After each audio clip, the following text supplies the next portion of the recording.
રામ મંદિરનો જે મુદ્દો થઈ રહ્યો છે 22મીએ નિમંત્રણ બી બધાને આપ્યા છે, કોંગ્રેસ જવાની ના પાડે છે, શું કહેશો? યાર, ધર્મનો મુદ્દો એમાં પાર્ટીએ પડવાનું ના હોય, પક્ષોએ પડવાનું ના હોય. આમાં તો તમને જે આસ્થા હોય, આખો દેશ રામને માને, આખો દેશ કૃષ્ણને માને, આખો દેશ શિવજીને માને, આખો દેશ અલ્લાહને માને, આખો દેશ ક્રાઇસ્ટને ના માને, જેને જે માનવું એ માને. એમાં પરાણે તમે માર્કેટિંગના માધ્યમથી લોકોને કે ભાઈ રામ રામ એ વ્યક્તિગત વિષય છે.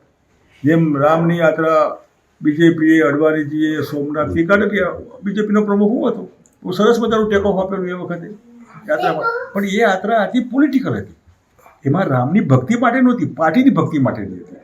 અને પાર્ટીને એ ભક્તિનો ફાયદો પણ છે. બીજેપીએ 2 સીટોમાંથી એકદમ જમ્પ માર્યો, અસરકારક રીતે રોલ પ્લે થયો આ યાત્રાનો.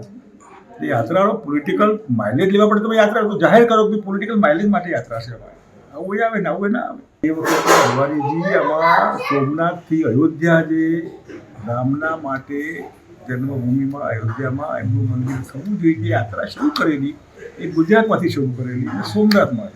અને એ વખતે અડવાણીજીની અપેક્ષા હતી કે મને સારું ટેક ઓફ મળે, સારી પબ્લિક મળે, સારા લોકો મળે, સારી પ્રસિદ્ધિ મળે. ગુજરાતમાં જેટલા દિવસ રથ રહ્યો એટલા દિવસે અદ્ભુત રીતે એ રથની વિલાયત લોકોને રામમય કર્યા. અને સ્વાભાવિક છે, રામનો મુદ્દો લઈને તમે ચાલતા તો ચાલો, પણ એને પોલિટિકલાઇઝ નહીં કરવો જોઈએ.